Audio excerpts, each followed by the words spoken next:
ನಮಸ್ಕಾರ. ನಿಮ್ಮ ಹೆಸರು? ಯೋಗೇಶ್ವರಿ ಅಂತ. ನಿಮ್ಗೆ ಏನ್ ಪ್ರಾಬ್ಲಮ್ ಇತ್ತು? ನನಗೆ ಹಾರ್ಟ್ ಪ್ರಾಬ್ಲಮ್ ಇತ್ತು. 90% ಬ್ಲಾಕೇಜ್ ಆಗಿದೆ ಅಂದ್ರು.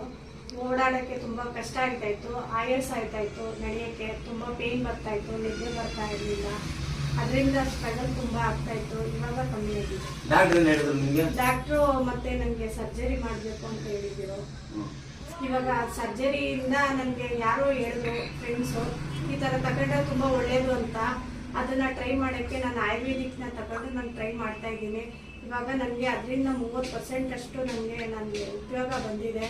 ನನಗೆ ಇನ್ನೂ ಒಂದು 60% ನನಗೆ ರೆಡಿ ಆಗೋದಿದೆ. ನಾನು ಇನ್ನೂ ಅದನ್ನ ಔಷಧಿನ ಕಂಟಿನ್ಯೂ ಮಾಡ್ತಾ ಇದ್ದೀನಿ. ನಮಸ್ಕಾರ ಸ್ನೇಹಿತರೆ, ಈ ತಾಯಿಗೆ ನಾನು 15 ಡೇಸ್ ಆಯ್ತು ವೈಟಮಿನ್ಸ್ ಕೊಟ್ಟು. ಇವ್ರಿಗೆ 90% ಹಾರ್ಟ್ ಬ್ಲಾಕೇಜ್ ಆಗಿತ್ತು.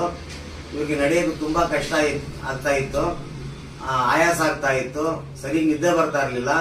ಈ ಭುಜ ನೋವು ಬರ್ತಾ ಇತ್ತು, ಇದೇ ನೋವು ಬರ್ತಾ ಇತ್ತು, ಇದೇ ಹಿಂಭಾಗ ನೋವು ಬರ್ತಾ ಇತ್ತು, ಮತ್ತೆ ಮಂಡಿ ನೋವು ಇದೆ ಇವ್ರಿಗೆ. ಈ ವೈಟಮಿನ್ಸ್ ಕೊಟ್ಟು 15 ಡೇಸ್ ಆಯ್ತು. ಈಗ ತುಂಬಾ ಚೆನ್ನಾಗಿದ್ದಾರೆ. ಇಷ್ಟು ಚೆನ್ನಾಗಿ ಮಾತಾಡ್ತಾ ಇರಲಿಲ್ಲ ಅವ್ರು ನಾನು ಫಸ್ಟ್ ಬಂದಾಗ. ಈಗ 30% ಕಮ್ಮಿ ಆಗಿದೆ 15 ಡೇಸ್ ಅಲ್ಲಿ. ಈಗ ಇವರು ಫ್ರೀ ಟಿಕೆಟ್ ಇರೋದ್ರಿಂದ ಎಲ್ಲಾ ಕಡೆ ದೇವಸ್ಥಾನಗಳು ಮಾಡ್ತಾ ಇದ್ದಾರೆ. ತುಂಬಾ ಧನ್ಯವಾದಗಳು, ತುಂಬಾ ಧನ್ಯವಾದ. ನೀವೇನ್ ಮೆಸೇಜ್ ಕೊಡ್ತೀರಾ ಇದ್ರ ಬಗ್ಗೆ? ಈ ತರ ತಕೊಂಡು ನನ್ನಂತ ಅನಾರೋಗ್ಯದಿಂದ ನಳ್ಳಾಡ್ತಾ ಇರೋರು ಆಪರೇಷನ್ ಬೇಡ, ಇದೇ ತರ ತಕೊಂಡು ಉಪಯೋಗ ಪಡ್ಕೊಳ್ಳಿ ಜನಗಳು ಅಂತ ನಾನು ವಿನಂತಿ ಮಾಡ್ಕೊತಿದ್ದೀನಿ ಜನಗಳಲ್ಲಿ. Thank you.